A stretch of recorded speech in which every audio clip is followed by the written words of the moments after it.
चलिए, तो आज हम अपना न्यू चैप्टर स्टार्ट करेंगे और एक न्यू यूनिट को हम लोग शुरू करते हैं। और ये चैप्टर है हमारा cell the unit of life. Cell the unit of life को समझने से पहले हम लोग समझ लेते हैं सेल बायोलॉजी के बारे में कि सेल बायोलॉजी क्या होती है।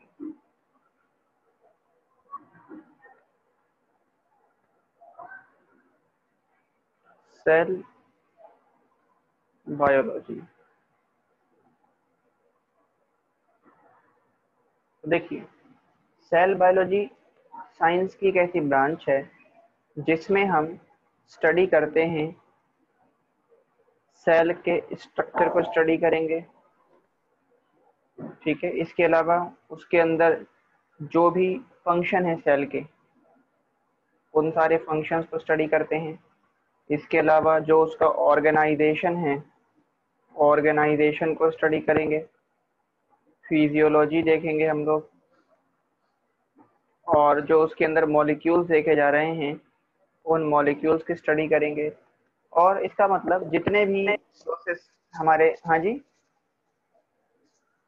जितने भी प्रोसेस हमारी सेल के अंदर हो रहे हैं, जितने भी प्रोसेस सेल परफॉर्म करता है, उन सारे प्रोसेस को स्टडी करना, ये ब्रांच कहलाती है साइंस की सेल बायोलॉजी। तो यदि जो सेल बायोलॉजी की बात करें, सेल बायोलॉजी का हम डेफिनेशन देखेंगे कि सेल बायोलॉजी क्या है, तो हम ये बोल सकते हैं कि cell biology it is the branch of science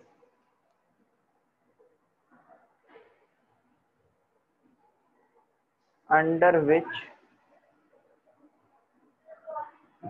we study about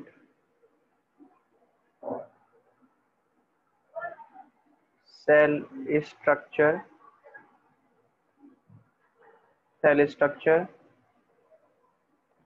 function, organization, molecules and physiology and physiology. इसे बोलते हैं हम लोग सेल बायोलॉजी। अब सेल बायोलॉजी की कुछ ब्रांच आती है हमारे पास।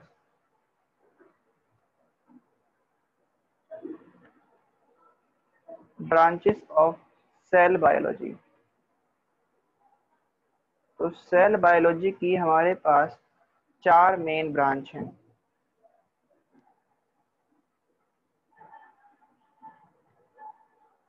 जिसमें सबसे पहली ब्रांच है, नंबर 1 है साइटोलॉजी।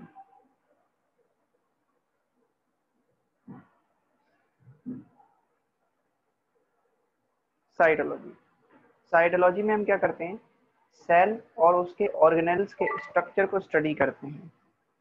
तो इसमें क्या करेंगे, द स्टडी ऑफ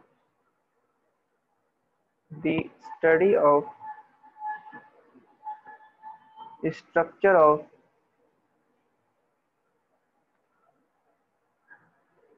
सेल और इट्स ऑर्गेनेली।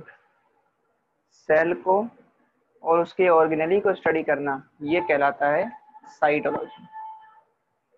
साइटोलॉजी के बाद जो सेकंड ब्रांच इसकी आती है वो है बायोकेमिस्ट्री।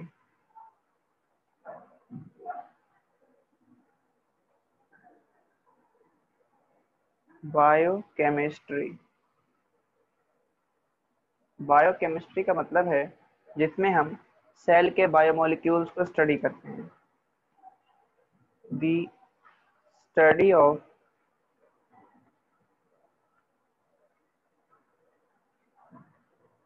Biomolecules of cell. और तीसरी ब्रांच आती है सेल की, थर्ड ब्रांच जो है ये है मॉलिक्यूलर बायोलॉजी।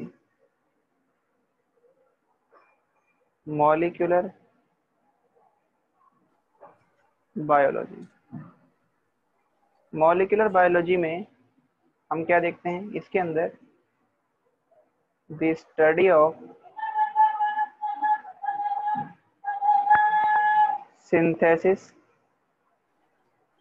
and regulation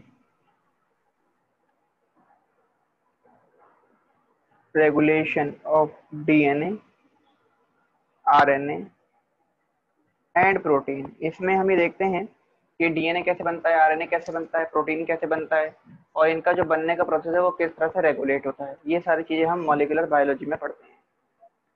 और इसके बाद जो लास्ट और फोर्थ ब्रांच है सेल बायोलॉजी की, वो है सेलुलर जेनेटिक्स। Cellular genetics. और सेलुलर जेनेटिक्स के अंदर हम ये स्टडी करते हैं कि सेल डिवीजन किस तरह से होता है, किस तरह से कैरेक्टर ट्रांसफर होते हैं, और किस तरह से उसमें वेरिएशन आता है। We study of cell division, cell division को,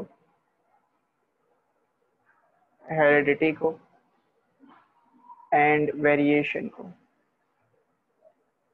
इन सब को हम स्टडी करते हैं सेलुलर जेनेटिक्स के अंदर। तो ये हो गया हमारा सेल बायोलॉजी। ठीक है, इस सेल बायोलॉजी में जो सबसे पहली चीज हमें पढ़नी है वो पढ़नी है हमें साइटोलॉजी। साइटोलॉजी में हम पढ़ेंगे cell, the unit of life. तो ये फ्लो चार्ट आप लोग बनाएं और इसके बाद हम हेडिंग देंगे cell the unit of life.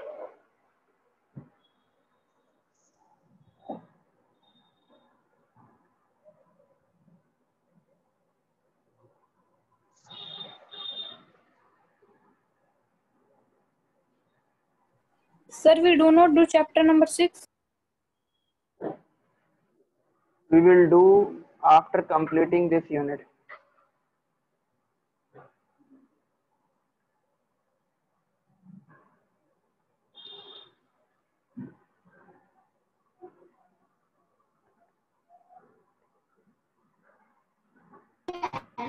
Sir आपने 7 चैप्टर। हाँ बोलो बेटा, पूरी बात बोलो। Sir, you do not study about.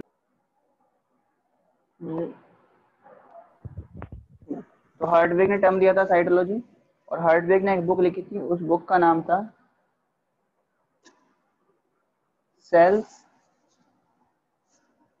And tissue. Cell and tissue.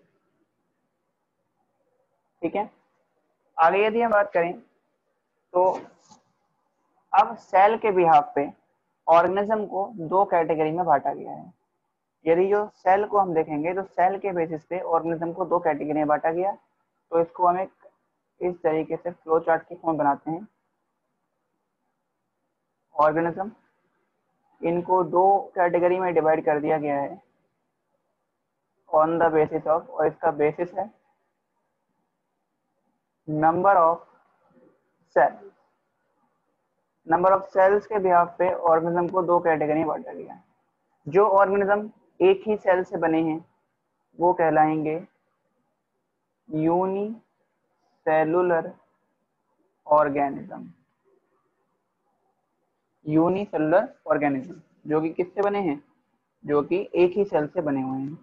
और जो कई सारी सेलों से मिलके बने हैं वो कहलाएंगे आपके मल्टी सेलुलर ऑर्गेनिज्म। तो एक तरफ होगा यूनिसेलुलर, दूसरी तरफ होगा आपके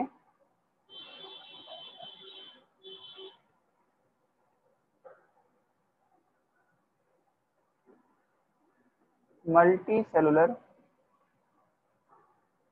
ऑर्गेनिज्म। देखिए, जो यूनिसेलुलर ऑर्गेनिज्म है, यदि इनकी हम बात करेंगे, एक सेल वाले ऑर्गेनिज्म की बात करेंगे, तो हमने आपको क्या बताया, they are made up of single cell.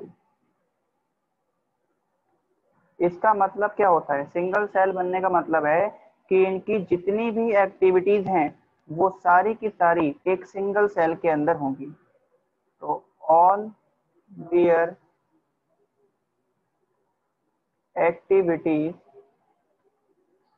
Are in single cell, जबकि अगर हम मल्टी सेलुलर की बात करेंगे तो they are made up of many cells, ये कई सारी सेलों के मिलने से बने हैं, ठीक है। और जो इनकी एक्टिविटी है, जो इनके फंक्शंस हैं, वो क्या होंगे, डिफरेंट तरह की सेल्स के द्वारा, स्पेशलाइज्ड सेल्स के द्वारा कंट्रोल होते हैं। Here activities are done by different types of specialized cell। Specialize cell का मतलब है जो कोई ऑर्गन या कोई टिश्यू की फॉर्मेशन कर लेगा। और यदि एग्जांपल देखोगे आप तो यूनिसेलुलर में आपका एग्जांपल आ जाएगा मोनेरा हो गए, इसके अलावा प्रोटिस्टा हो गए, और एक हो गया आपका यीस्ट। यीस्ट क्या है, फंजाई है। और मल्टी सेलुलर में देखो एग्जांपल तो फंजाई हो गया, इसके अलावा प्लांट्स हो गए और एनिमल्स हो गए और एल्गी हो गए। ये सारी क्या है आपकी मल्टी सेलुलर। कुछ एल्गी ऐसी हैं जो यूनिसेलुलर भी होती हैं, ठीक है। तो ये हो गए आपके यूनिसेलुलर और मल्टी सेलुलर ऑर्गेनिज्म। अब यदि मल्टी सेलुलर ऑर्गेनिज्म की बात करेंगे हम, तो मल्टी सेलुलर ऑर्गेनिज्म में हम एक चीज देख सकते हैं, जैसे ह्यूमन की बात करते हैं तो ह्यूमन क्या है, हम भी मल्टी सेलुलर ऑर्गेनिज्म है, लेकिन हमारी शुरुआत भी किससे हुई है, एक सिंगल सेल स्ट्रक्चर से हुई है। और उस सिंगल सेल स्ट्रक्चर का नाम क्या है, उस सिंगल सेल स्ट्रक्चर का नाम है जाइगोट। इसका मतलब ये है कि जितने भी मल्टी सेलुलर ऑर्गेनिज्म हैं वो सब भी एक सिंगल सेल से बने हैं, जाइगोट से बने। पहले जाइगोट बना एक सिंगल सेल, उसके बाद उस जाइगोट में डिवीजन होता गया, नंबर ऑफ सेल्स बढ़ती गई और फिर हमारा एक मल्टी सेलुलर ऑर्गेनिज्म बन गया, ठीक है। तो इसमें कुछ यदि हम पॉइंट समझेंगे तो ये हम लिख सकते हैं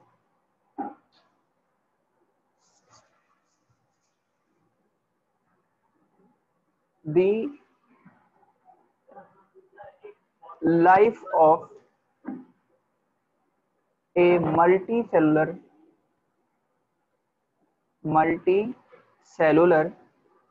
organism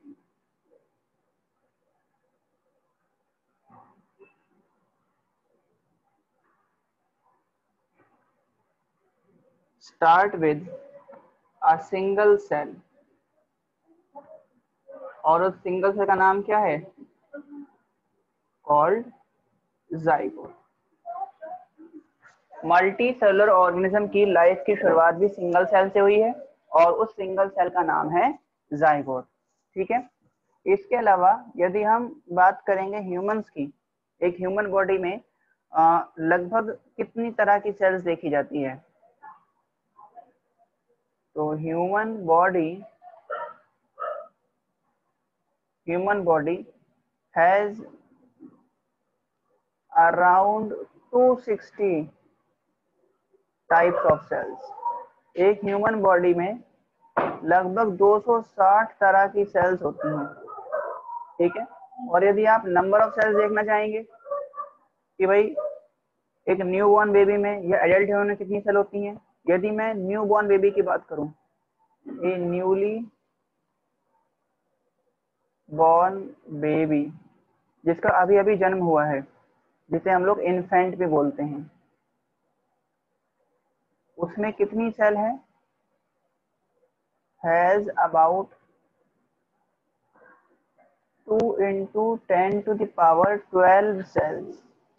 एक न्यूली बॉर्न बेबी में जिसका अभी अभी जन्म हुआ, उसके अंदर 2 × 10⁻12 सेल्स होती हैं। जबकि एक एडल्ट की यदि बात करेंगे, एन अडल्ट, एक एडल्ट की बात करें जिसका वेट कितना है, इसका वेट है लगभग 60 kg मान के चलिए, तो इसके अंदर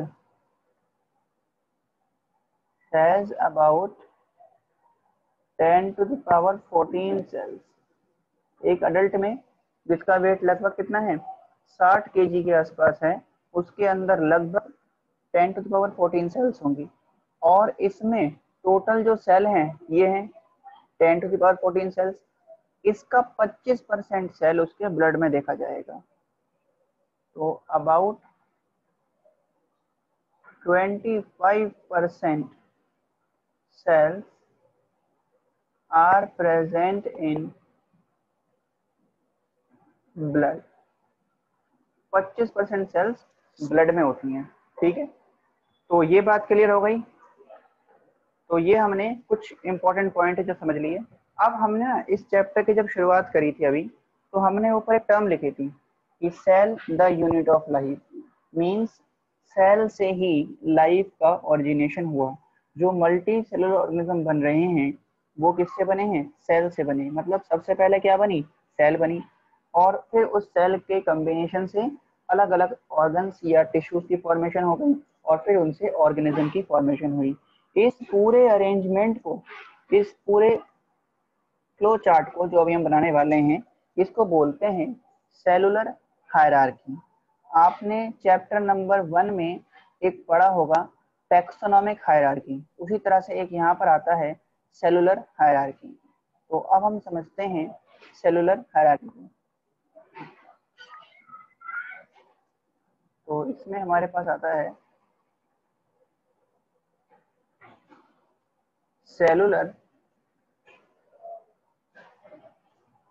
हायरार्की।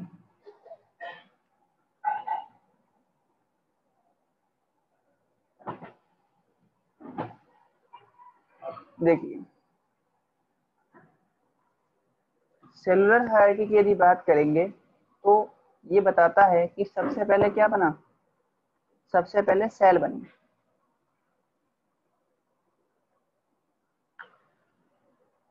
अब क्या होगा, ये जो सेल हैं, ये सेल कंबाइन करेंगे कई सारी सेल, इनके कॉम्बिनेशन से क्या बना? इनके कॉम्बिनेशन से बना टिश्यू। फिर टिश्यू कंबाइन कर गए, और टिश्यू के कंबाइन करने से बन गया organ.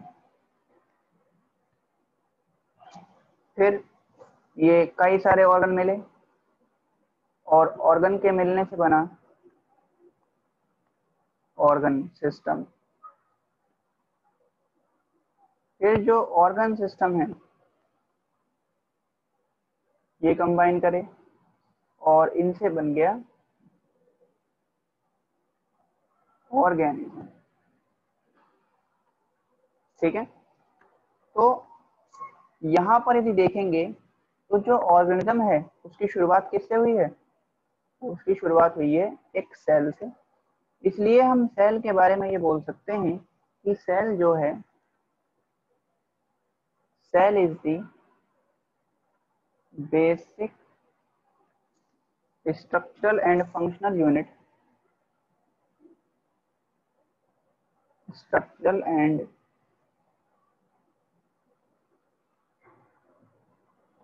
Functional unit of life. भाई सेल से ही क्या बना है? ऑर्गेनिज्म बना है। तो सेल क्या है? लाइफ की बेसिक स्ट्रक्चरल और फंक्शनल यूनिट है। ठीक है। और जो ऑर्गेनिज्म है ये सेलुलर हायरार्की का सबसे हायर या हाईएस्ट फॉर्म है या हाईएस्ट लेवल है। तो इट फॉर्म्स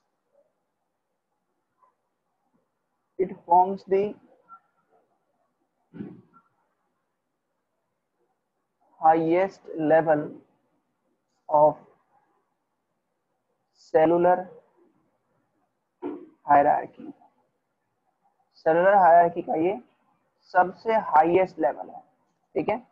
ऑर्गन सिस्टम आपको पता ही है, जैसे डाइजेस्टिव सिस्टम हो गया, आपका रेस्पिरेटरी सिस्टम हो गया, आपका एक्सक्रीटरी सिस्टम हो गया, कई सारे सिस्टम मिलकर क्या कर रहे हैं? एक ऑर्गेनिज्म की फॉर्मेशन कर रहे हैं। अब जैसे हम जब कॉकरोच पढ़ेंगे तो कॉकरोच के अंदर हम उसका डाइजेस्टिव सिस्टम देखेंगे, रेस्पिरेटरी सिस्टम देखेंगे, उसमें सेलुलर कंपोनेंट के स्ट्रक्चर को देखेंगे। ये सारी बातें हम वहां पर डिस्कस करेंगे, कंटिन्यू करेंगे। तो फिलहाल हमने यहाँ पर देख लिया सेलुलर हायरार्की को। अब इसके बाद हम सेल के कुछ हिस्टोरिकल बैकग्राउंड की तरफ चलेंगे, सेल की हिस्ट्री के बारे में बात करेंगे, साइटोलॉजी की हिस्ट्री को समझेंगे। तो ये बना ली होगी हायरार्की आप सभी ने। अब हम बात करते हैं हिस्ट्री ऑफ साइटोलॉजी।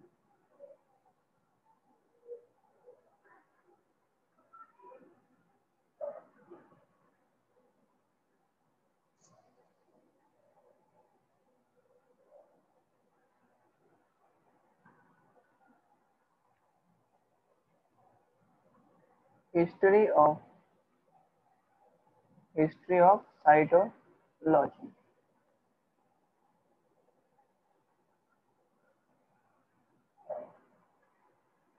तो साइटोलॉजी की यदि हिस्ट्री को समझें तो हम इसमें यह समझ सकते हैं कि सबसे पहले सेल की डिस्कवरी किसने करी थी। ठीक है, तो सेल की डिस्कवरी से लेकर पूरे एडवांस लेवल तक हम लोग इस हिस्ट्री को डिस्कस करेंगे। तो सबसे पहले एक साइंटिस्ट आए थे, आप लोगों ने पढ़ा होगा इसके बारे में थोड़े बहुत, आपने अपने बेसिक तो 10th वगैरह में या 9th वगैरह में आपने थोड़ा बहुत इसके बारे में जाना होगा। तो सबसे पहले माइक्रोस्कोप की डिस्कवरी हुई थी, और जो फर्स्ट माइक्रोस्कोप है वो बनाया था ज़ेकेरिस जेनसन ने। फर्स्ट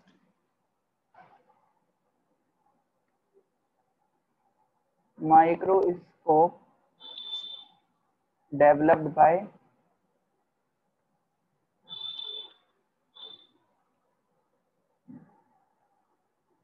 ज़ेकेरिस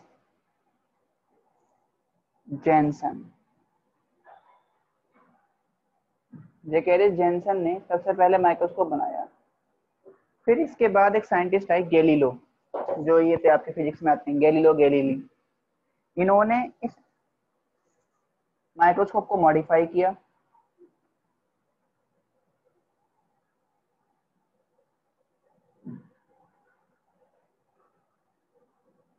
गैलीलियो मॉडिफाइड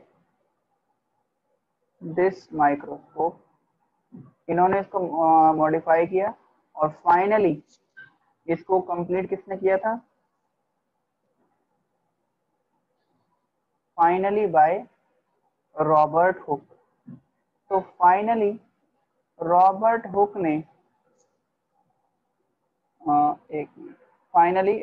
हुक ने इसकी फॉर्मेशन करी थी, यानी कि कंपाउंड माइक्रोस्कोप को फाइनली किसने बनाया था?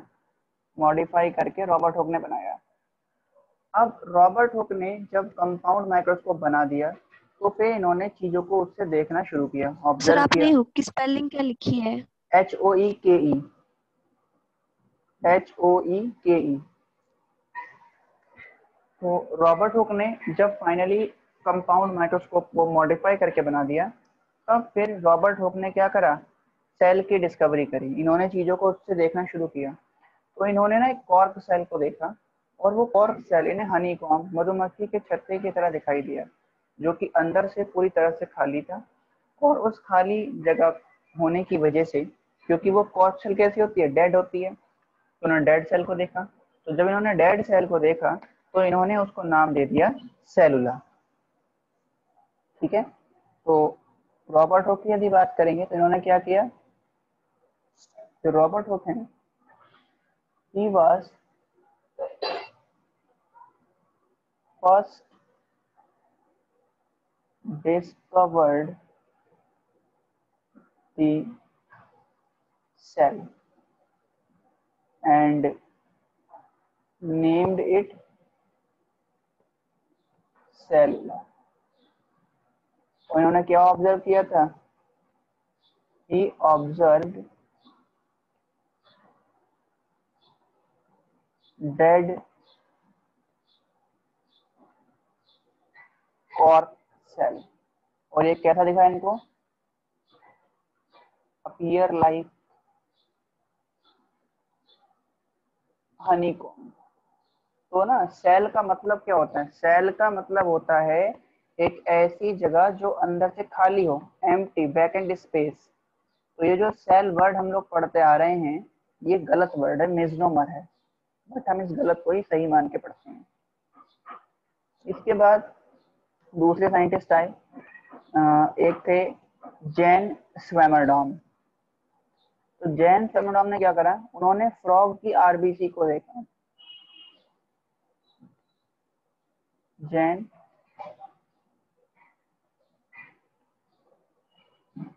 स्वेमरडॉम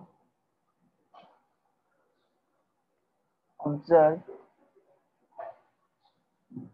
आरबीसी ऑफ फ्रॉग। इन्होंने फ्रॉग के आरबीसी को ऑब्जर्व किया। फिर सबसे पहली लिविंग सेल की डिस्कवरी हुई और उस फर्स्ट लिविंग सेल को डिस्कवर किया था एंटोनी वॉन ल्यूवेनहुक ने। फिर एक साइंटिस्ट आए, एंटोनी वॉन ल्यूवेनहुक। आपको पूरा नाम याद ना रहे तो कोई दिक्कत नहीं है, आप ल्यूवेनहुक याद कर सकते हैं। एंटोनी वॉन ल्यूवेनहुक ने क्या किया, डिस्कवर्ड फर्स्ट लिविंग सेल। इन्होंने पहले लिविंग सेल की डिस्कवरी करी। इन्होंने क्या ऑब्जर्व किया था, इन्होंने माइक्रोस्कोप से देखा था बैक्टीरिया सेल को, आरबीसी को देखा, स्पर्म को देखा, और इन्होंने बताया कि सेल के अंदर कुछ कंपोनेंट देखे जाते हैं। तो इन्होंने सबसे पहले लिविंग सेल खोजी थी। तो इन्होंने क्या देखा था, ही ऑब्जर्व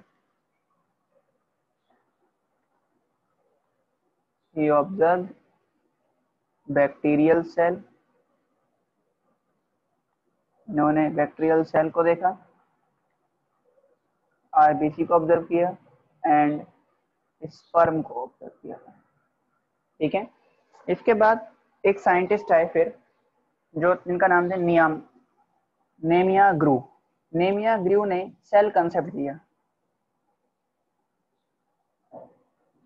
फिर एक साइंटिस्ट आए, स्पर्म SPERM स्पर्म। फिर आए नेमिया ग्रू जो साइंटिस्ट थे, इन्होंने सेल कंसेप्ट दिया, initiated cell concept. Cell concept की शुरुआत इन्होंने ही करी थी। सेल कंसेप्ट का मतलब है कि सेल के अंदर कुछ कंपोनेंट देखे जा रहे हैं, लिविंग कंपोनेंट देखे जा रहे हैं, क्या क्या चीजें देखी जा रही हैं, ये सारी बातें नेमिया ग्रू ने ही शुरू की थी। ठीक है, तो ये पॉइंट आप नोट करें और उसके बाद हम आगे चलते हैं कि फिर कौन से साइंटिस्ट आए और उन्होंने क्या क्या अपना कंट्रीब्यूशन दिया सेल या साइटोलॉजी के अंदर।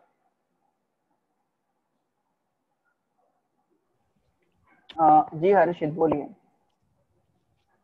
सर जॉन स्वेमरडॉन ने पहले आरबीसी को ऑब्जर्व कर लिया था।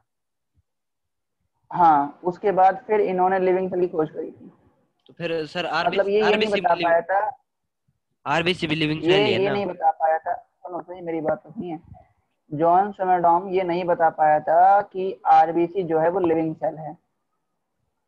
इसका क्रेडिट किसको गया, एंटोनी वॉन ल्यूवेनहुक को गया, क्योंकि ल्यूवेनहुक ने आरबीसी को भी देखा, उसने स्पर्म को भी देखा और उसने बैक्टीरिया सेल को भी देखा, और उसने बताया कि ये सारी लिविंग सेल्स होती हैं, इनके अंदर लिविंग कंपोनेंट देखे जाते हैं। ये सारी बातें स्वेमरडॉन है वो एक्सप्लेन नहीं कर पाए थे।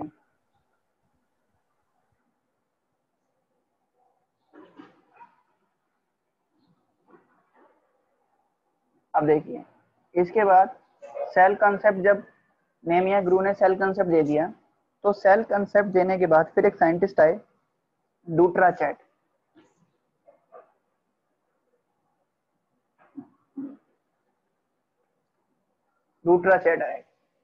डूट्राचैट ने ये बताया कि सेल जो है वो सबसे स्मॉलेस्ट स्ट्रक्चर है। मींस सेल जो है वो क्या है, cell is the smallest entity, smallest structure है किसी भी ऑर्गेनिज्म के अंदर। तो डूट्राचैट ने क्या बताया, he said that cell is the smallest entity means structure of any individual। किसी भी इंडिविजुअल में जो सबसे छोटी स्ट्रक्चर है वो क्या है, सेल है। ये बात डूट्राचैट ने बताई। डूट्राचैट ने बात बताई। इसके बाद क्या हुआ, इसके बाद एक साइंटिस्ट आए, जिनका नाम है कॉर्टी। कॉर्टी ने बताया कि सेल के अंदर ना लिविंग सब्सटेंस देखे जाते हैं। आप लोग अभी उसमें पढ़ेंगे, ह्यूमन फिजियोलॉजी में पढ़ेंगे, उसमें लास्ट चैप्टर हम लोग पढ़ेंगे, वहां पर एक ईयर के अंदर एक ऑर्गन पढ़ते हैं, ऑर्गन ऑफ कॉर्टी, वो इसी साइंटिस्ट ने डिस्कवर किया था। तो ये वही कॉर्टी है। Corti observe the living substance in cell. इसने सेल के अंदर लिविंग सब्सटेंस को कॉर्टी ने देखा था। फिर इसके बाद एक साइंटिस्ट है जिनका नाम था डुजार्डिन। डुजार्डिन ने बताया कि जो लिविंग सब्सटेंस कॉर्टी ने देखा है उसको इन्होंने नाम दिया। डुजार्डिन नेम्ड इट सरकोटे। डुजार्डिन ने उसको नाम दिया सरकोटे। ठीक है, जो लिविंग कंपोनेंट है उसको इसने नाम दिया सरकोटे। इसके बाद एक साइंटिस्ट आए Von Mohl and Purkinje. Von Mohl और पुरकिंजे ने इस सरकोटे को नाम दिया प्रोटोप्लाज्म।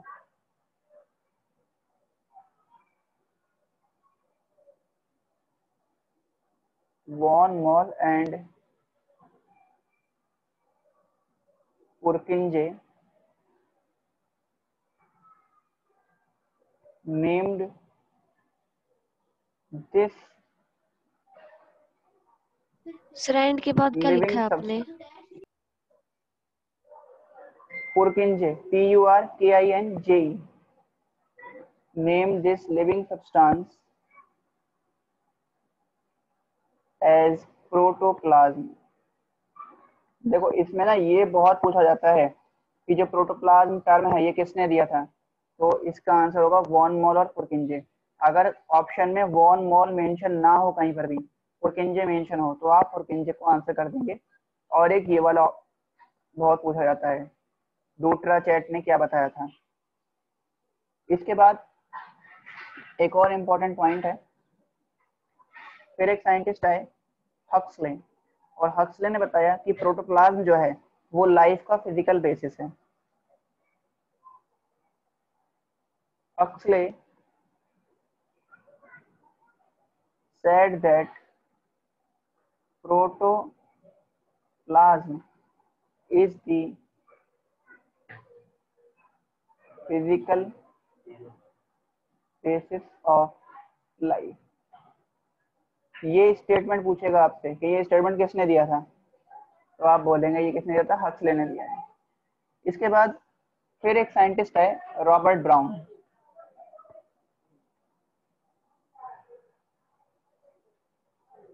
रॉबर्ट ब्राउन, और रॉबर्ट ब्राउन ने ऑर्किड सेल के अंदर न्यूक्लियस की डिस्कवरी करी। Robert Brown observe nucleus in orchid cell. इन्होंने ऑर्किड सेल में न्यूक्लियस की खोज करी। फिर एक साइंटिस्ट आए Karl Nageli. Karl Nageli, Karl Nageli ने बताया कि जो सेल्स है वो किससे बनी है। सेल्स जो है उसमें प्रोटोप्लाज्म है और न्यूक्लियस देखा जाता है। तो कार्ल नेगेली टोल्ड दैट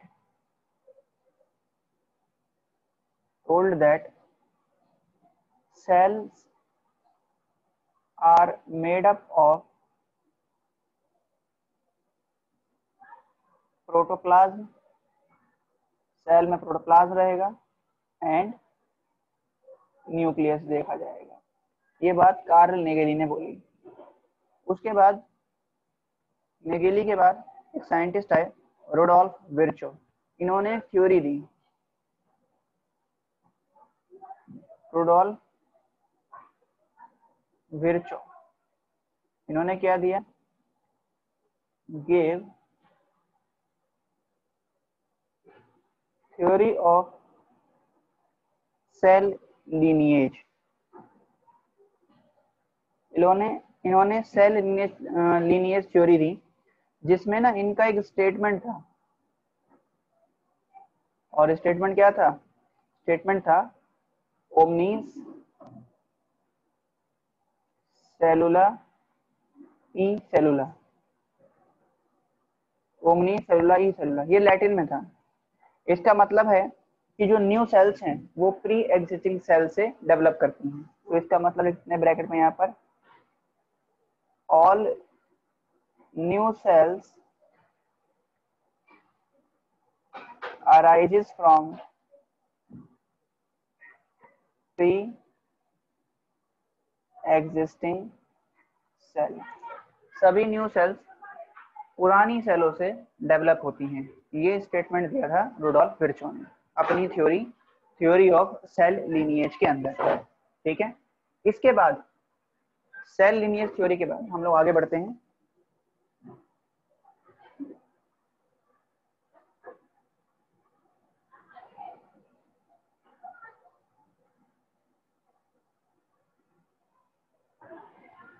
फिर इसके बाद एक साइंटिस्ट है लुईस पास्चर, और लुईस पास्चर ने इस बात को कंफर्म किया और उन्होंने ये बताया कि जो लाइफ है वो प्री एग्जिस्टिंग लाइफ से ओरिजिनेट हुआ है। मतलब इसी थ्योरी ऑफ लीनिएज को ही उन्होंने मॉडिफाई करके आगे बता दिया। फिर आए Lewis pasture,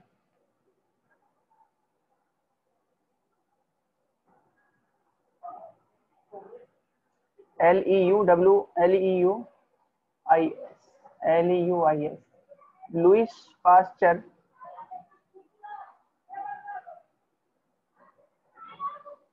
said that, Lewis pasture ने बताया कि लाइफ originates from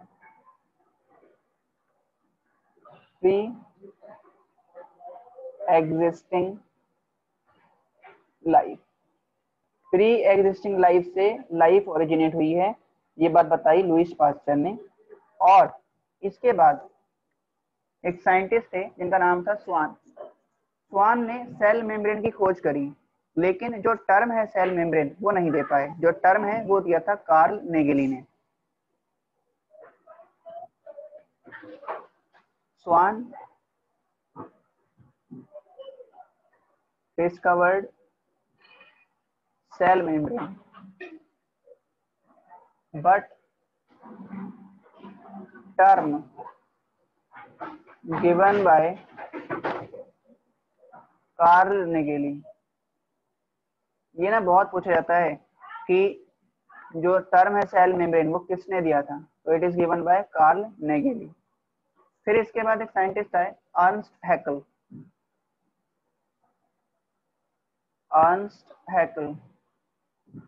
और अर्नस्ट हैकल ने बताया कि जो न्यूक्लियस है वो जेनेटिक इंफॉर्मेशन को स्टोर करता है और ट्रांसफर करता है। तो इन्होंने बोला nucleus stored and transmit hereditary traits। इसका मतलब ये हुआ कि न्यूक्लियस में जेनेटिक इंफॉर्मेशन स्टोर रहती है और वो जेनेटिक इंफॉर्मेशन न्यूक्लियस के थ्रू ही ट्रांसफर होती है अगली जनरेशन के अंदर। फिर दो साइंटिस्ट थे, एक थे स्वान और दूसरे थे स्केल्डिन। इन दोनों ने सेल थ्योरी दिया 1839 में। तो इसके बाद दिया गया सेल थ्योरी। और जो सेल थ्योरी है ये किसने दिया था, ये कब दिया गया था? ये दिया गया था 1839 में। और ये किसने दिया था?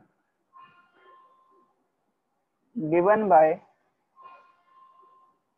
माल्थियस स्केल्डिन।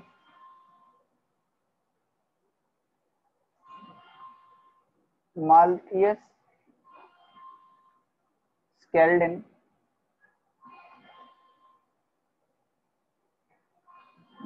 स्केल्डिन जो कि थे German botanist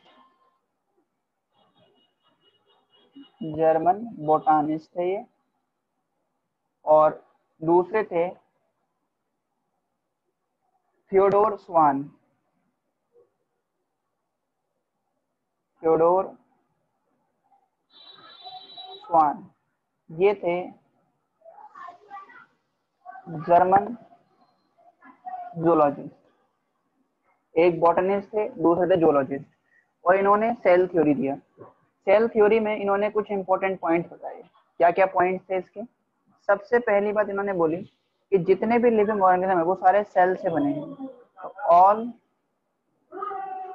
living organisms are made up of cells. दूसरी बात इन्होंने ये बताई कि जो न्यू सेल्स हैं वो सब प्री एग्जिस्टिंग सेल से बनी हैं। तो new sales arises from pre-existing cell। और तीसरी बात इन्होंने बताई कि जो सेल है वो क्या है? स्ट्रक्चरल एंड फंक्शनल यूनिट है लाइफ की। तो cell is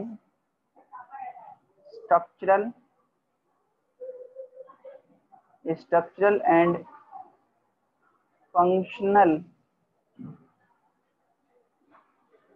unit of life. ये सारी बातें इन्होंने बता दी। लेकिन इस सेल थ्योरी का ना एक ऑब्जेक्शन रह गया। ऑब्जेक्शन ये रहा इसका कि भाई जो वायरस हैं उनका स्ट्रक्चर तो सेलुलर होता ही नहीं है, इसलिए वायरस सेल थ्योरी को फॉलो नहीं करते। तो इसका यदि ऑब्जेक्शन देखें हम, तो इसका ऑब्जेक्शन क्या है? इसका ऑब्जेक्शन है virus do not follow cell theory. Virus cell theory को फॉलो नहीं करता because it do not have cellular, लिखिए आगे, cellular structure. Virus do not have cellular structure, क्योंकि वायरस में सेलुलर स्ट्रक्चर नहीं है, इसलिए वायरस सेल थ्योरी को फॉलो भी नहीं करता। तो ये हमने सारी बातें पढ़ ली आज सेल की हिस्ट्री के बारे में, साइटोलॉजी की हिस्ट्री के बारे में। इसमें आपको ध्यान रखना है, एक तो सेल थ्योरी आपको पता होनी चाहिए, दूसरा आपको लुईस पास्चर का स्टेटमेंट, सेल मेम्ब्रेन की डिस्कवरी किसने करी, अर्नेस्ट हैकल का स्टेटमेंट आपको पता होना चाहिए। एक आपको जो फर्स्ट सेल की डिस्कवरी हुई थी वो किसने करी थी ये पता होना चाहिए। एंटोनी वॉन ल्यूएनहुक के बारे में आपको पता होना चाहिए। एक आपको डूट्राचेट पता होना चाहिए, एक वॉन मोल और एक हक्सले का स्टेटमेंट, और एक हो गया रुडोल्फ विर्चो का स्टेटमेंट। ये कुछ स्टेटमेंट जो हैं ये आपसे पूछे जा सकते हैं, डायरेक्टली आपसे पूछ लेगा कि ये स्टेटमेंट किसने दिया था। तो आपको उन साइंटिस्टों के नाम तो पता होने चाहिए। इसमें कई सारे साइंटिस्टों के नाम हमने पढ़े हैं, लेकिन जिनको मैंने अभी बताया है कि जिन पे मैंने हैशटैग मार्क किया है वो आपको याद होने चाहिए। ठीक है, तो आज हमने सेल की सारी हिस्ट्री कवर की है।